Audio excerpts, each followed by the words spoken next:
Here I have REALME C21, and today I'm going to show you how to take screenshot on this device. So to do this, you firstly have to open screen which you want to capture. For example, it could be app drawer here. And then what you have to do is to just hold down power key and volume down at the same time for about a second like this. And that's how you can take screenshot. Let me show you one more time. Power key, volume down for about a second, and screenshot will be taken. You can find your screenshots in gallery,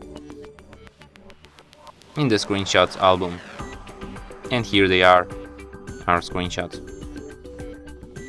And from here you can share, edit or delete your screenshot. And that's it. Thanks for watching. If you find this tutorial useful, don't forget to hit that like button and subscribe to our channel.